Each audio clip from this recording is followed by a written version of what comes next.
ఓం శ్రీ గురుభ్యో నమ. ఓం శ్రీ మాత్రే నమ.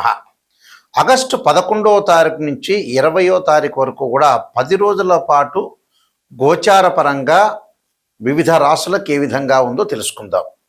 తెలుసుకునే ముందు గ్రహగమన గతులు ఎక్కడ సంచరిస్తున్నాయో తెలుసుకుందాం. శని మీనరాశిలో వక్రగతిలో ఉండటం, కుజుడు మిథున రాశిలోను, బుధుడు గురువు కర్కాటక రాశిలో ఉండటం, రవి కర్కాటక సింహరాశిలో సంచారం చేయటం, శుక్రుడు కన్యారాశిలో సంచారం చేయటం, రాహు కుంభరాశిలోను, కేతు సింహరాశిలో సంచారం చేయటం, అలానే చంద్రుడు ఈ 10 రోజుల పాటు కర్కాటకము, అలానే సింహము, కన్యా, తుల, వృశ్చిక రాశిలో సంచారం చేయటం జరుగుతుంది.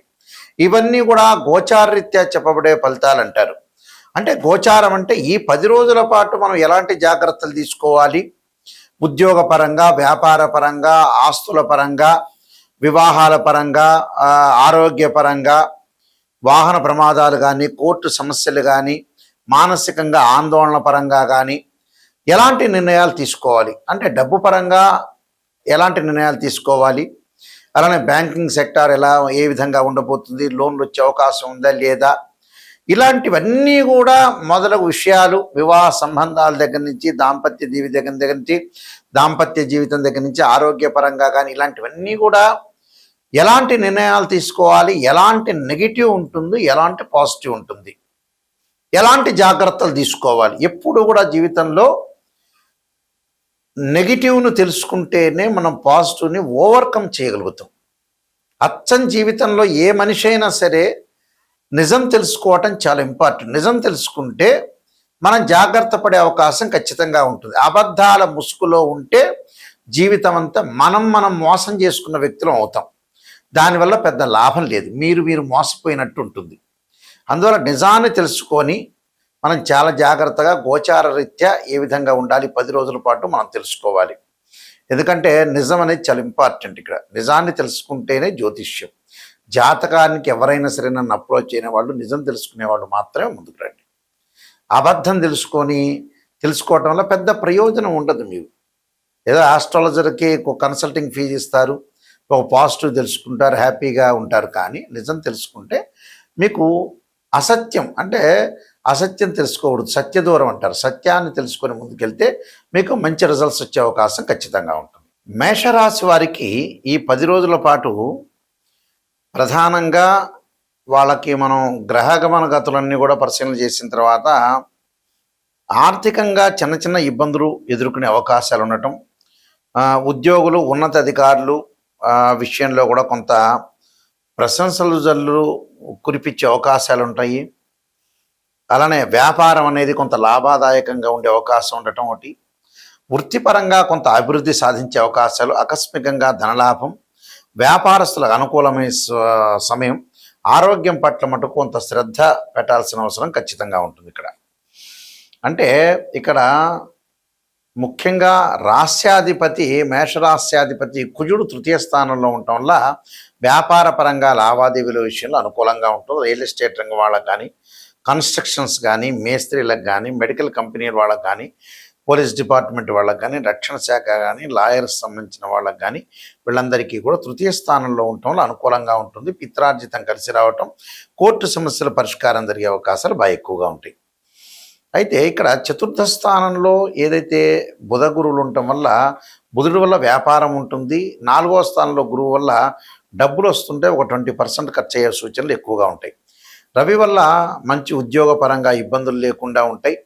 అయితే 6వ స్థానంలో శుక్రుడి యొక్క సంచారం వల్ల కొంచెం వివాహ సంబంధించిన విషయాలు వాయిదాలు పడే అవకాశాలు ఎక్కువగా ఉంటాయి. శుభ కార్యక్రమాలకు ఆటంకాలు, వాయిదాలు పడే అవకాశం ఎక్కువగా ఉంటుంది.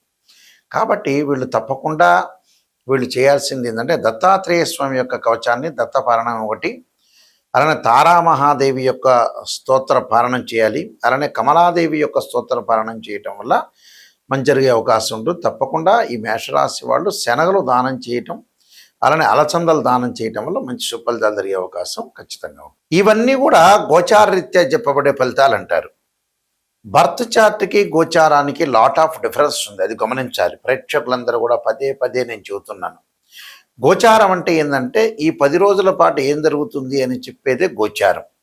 బర్త్ చార్ట్ అంటే ఏంటంటే లాంగ్ రన్‌లో మన జీవితంలో మనం ఎలాంటి నిర్ణయాలు తీసుకోవాలి, వృత్తి, ఉద్యోగ, వ్యాపార రంగాల్లో ఏ విధంగా ఉండబోతుంది, సంతాన పరంగా కానీ, వివాహ పరంగా కానీ మనం ఎలాంటి నిర్ణయాలు తీసుకోవాలి, అన్నీ కూడా ఆచితూచి ఆలోచన చేయాల్సిన అవసరము ఉంటుంది. అది నెగిటివ్, పాజిటివ్ 2 కూడా తెలుసుకోవాల్సిన అవసరం కూడా ఉంటుంది. అయితే వీళ్ళు చేయాల్సిన కొన్ని పరిహారాల్లో ముఖ్యంగా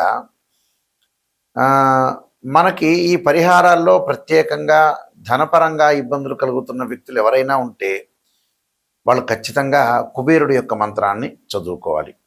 ఓం యక్షాయ కుబేరాయ వైశ్రవణాయ ధనధాన్యాధిపతే ధనం ధాన్య సమృద్ధిమే దేహి మీద ఆపైస్వ అనే మంత్రాన్ని, అలానే వివాహం కానీ స్త్రీ పురుషులు ఎవరైతే ఉంటారో స్త్రీలు ముఖ్యంగా వరపాస్పదాస్త్ర రుద్రాభిషేకం, అఘోర గౌరీ పాస్పదాస్త్ర రుద్రాభిషేకం చేయాలి.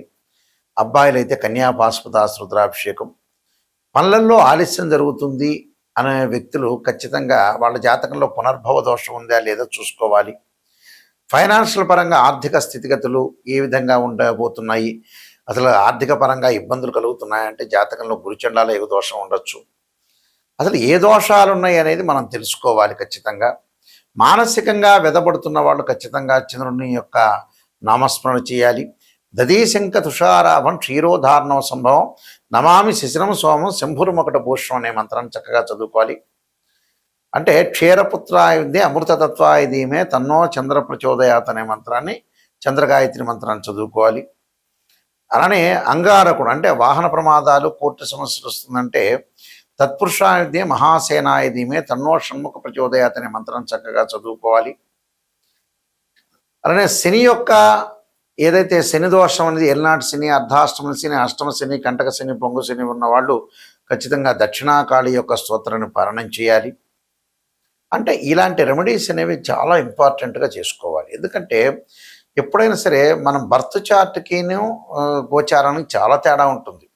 బర్త్ చార్ట్లో ఏంటంటే 16 డివిజనబుల్ చార్ట్ చేస్తారు.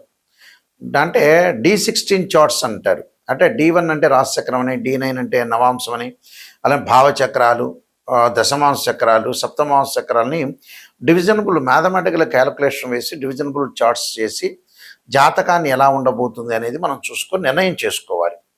అలా నిర్ణయం చేసుకొని నిజాన్ని తెలుసుకుంటే మన జీవితం బాగుపడినట్టు. అబద్ధాన్ని మనం తెలుసుకున్నామంటే మీ జీవితం బాగుపడనట్టే. అది 100% విషయం. ఏ ఆస్ట్రాలజర్స్కైనా అప్రోచ్ అయినప్పుడు నిజాన్ని తెలుసుకోవాలి. సమయానికి సందర్భాన్ని బట్టి కూడా చూడాలి. నిజం తెలుసుకున్నంత మాత్రాన మీకు ఒరిగేదేమీ లేదు. అక్కడ నిజం తెలుసుకొని దాన్ని ఓ డాక్టర్ దగ్గరికి వెళ్ళారు, ఆపరేషన్ చేయాలమ్మా ఈ వారంలో 10 రోజులంటే ఆపరేషన్ చేసుకోవాలి. లేటు చేశారనుకోండి నిజం తెలుసుకొని, నెల రోజుల తర్వాత ఇక చాలా ప్రాబ్లమ్స్ వస్తాయి. అలానే ఏదైనా ఒక ఆస్ట్రాలజర్ని అప్రోచ్ అయినప్పుడు నిజాన్ని తెలుసుకొని దానికి తగ్గ ఫలితం అనే రెమెడీస్ అనేవి ఇమీడియట్లీగా తీసుకుంటేనే మీకు రిజల్ట్స్ వచ్చే అవకాశం ఉంటుంది. 50 ఏళ్ళప్పుడు మీరు రిజల్ట్ తెలుసుకొని 70 ఏళ్ళప్పుడు పూజ చేసుకుంటే పెద్ద ప్రయోజనాలు ఉండవు. ఎప్పుడూ కూడా దశలు అంతర్దశలు చిన్నప్పుడు ఏదైతే దశలు అంతర్దశలు మంచి దశలు వస్తాయో ఆ దశల్లోనే మనం ఏదైనా దోషాలుంటే పరిహారం చేసుకోవాలి. 60 ఏళ్ళు 70 ఏళ్ళు రాగానే ఆ దశలు అంతర్దశలు కూడా ఆ మనిషి మీద అప్లై కావు. అంటే అంత పర్ఫెక్ట్గా అక్కడ పాజిటివ్ ఇవ్వవు. అంటే శరీరంలో బాడీ ఎలా ఉంటుంది, కొన్నాళ్ళ తర్వాత వీక్ అయిపోతుంది కదా. అలానే ఆ దశలన్నీ కూడా మంచి దశలన్నీ కూడా చిన్నప్పుడు వెళ్ళిపోతుంటాయి. లాస్ట్లో ఉండేటప్పుడు ఆ దశలు అనేవి చెడు దశలు వచ్చే అవకాశాలు ఎక్కువగా ఉంటాయి. కాబట్టి అది గమనించాలి. అసలు లగ్నం నుంచి ఏ దశలు కలిసి వస్తాయి, ఏ దశలు కలిసి రావు, మనకి ఎన్ని రోజుల పాటు మనం డబ్బులు సంపాదించగలుగుతాం, ఎర్నింగ్ చేయగలుగుతామని నిజం తెలుసుకోవాలి. అక్కడ ఒక అమ్మాయికి వివాహము, అబ్బాయికి వివాహం కాలేదంటే రాశిచక్రము, నవాంశం, భావచక్రం, దశలు అంతర్దశలు తెలుసుకోవాలి. గోచారం ఏంటంటే చాలామంది కూడా గోచారం అంటే ఏంటంటే జస్ట్ ఆ 10 రోజుల్లో, నెల రోజుల్లో, ఆ వారం రోజుల్లో మనం తీసుకోవాల్సిన నిర్ణయాలు మాత్రమే. ఎప్పుడు అవి లాంగ్ రన్లో పనిచేయవు. ఇప్పుడు 10 రోజుల ఫలితాలు చెబుతున్నాయి, 10 రోజుల వరకే. అంతేగాని లాంగ్ రన్లో పనిచేసేవి ఏంటంటే నాటల్ చార్ట్, బర్త్ చార్ట్ అంటారు. అది తెలుసుకోండి, నిజాన్ని తెలుసుకోండి. అబద్ధాల ముసుగులో ఉంటే వేస్ట్ జాతకం చెప్పించుకోవడం కూడా. నేను అంత ఓపెన్గా చెప్పే మనిషిని, ఎందుకంటే మేము వంశపారంపర్యంగా చెప్పే మనుషులం. మా నాన్నగారు కూడా పెద్ద సిద్ధాంతి. అందువల్ల ఏమిటనంటే ఇవన్నీ తెలుసుకోవాలి, నిజాన్ని తెలుసుకోవాలి. స్త్రీయ లోపం పెరుగుట పెద్ద విద్య, లోపమెరిగిన వాడే పూర్ణుడవుతాడట. మనలో లోపాలని మనం సవరణ చేసుకుంటే 100% కంప్లీట్ మ్యాన్ అవుతాడు. అది నిజం తెలుసుకోవాలి. ఇన్ టైంలో నిర్ణయం తీసుకోవాలి. ఇన్ టైంలో నిర్ణయం తీసుకుంటే కొంతమంది పిల్లలపై ఒక పెళ్ళిళ్ళకి చూపిస్తుంటారు మా దగ్గరికి వచ్చి. చూపించిన తర్వాత చేద్దాం అంటే 42 ఏళ్ళు వస్తుంది. ఎందుకు ఆ జాతకం చూపించుకోవటం? ఇంకా అంత అయిపోయిన తర్వాత జాతకం చూపించుకోవటం కూడా వేస్ట్. ముందుగానే నిర్ణయం తీసుకోవాలి. భగవంతుడు ఒక జ్ఞానం ఇచ్చాడండి వాస్తవంగా. ఎలాంటి జ్ఞానం అంటే తొందరగా ఇన్ టైంలో నిర్ణయం తీసుకోవాలి. అంత సమయస్ఫూర్తి, తొందరగా పెళ్ళిళ్ళు చేయటం, డబ్బులు సంపాదించుకోవటం, ఆరోగ్యపరంగా ఇబ్బందులు లేకుండా ఇలాంటివన్నీ కూడా తొందరగా నిర్ణయం తీసుకోవాల్సిన అవసరమే. ఎప్పుడో 40 ఏళ్ళకి 50 ఏళ్ళు వచ్చి మా అబ్బాయి పెళ్లి చేయటం, ఈ లోపలంతా టైం అంతా వేస్ట్ చేసుకోవటం. Don't waste your time.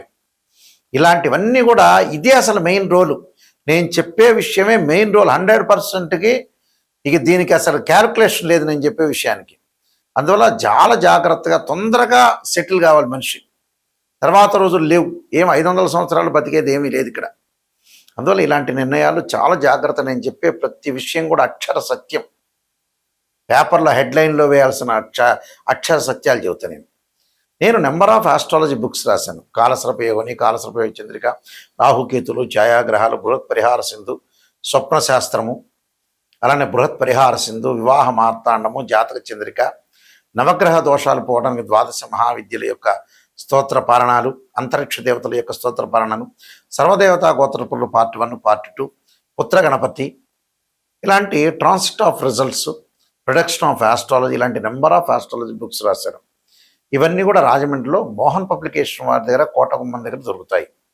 నా దగ్గర కూడా ఈ పుస్తకాలను లభ్యం అవుతాయి. వాస్తుపరంగా, జాతకపరంగా అన్నీ మీరు చూపించుకొని ముందుకు వెళ్ళటం చాలా ఇంపార్టెంట్. మా వెబ్సైటు www.nayakanti.com, nayakanti.in చూడండి. ఆ స్క్రీన్ మీద స్క్రోలింగ్ అవుతున్న నెంబర్ ఉంటుంది. మీ అందరికీ కూడా శ్రీ పరమేశ్వరుడి యొక్క అనుగ్రహాన్ని ఉండాలని ఆశిస్తూ సర్వే జనా సుఖినో భవంతు.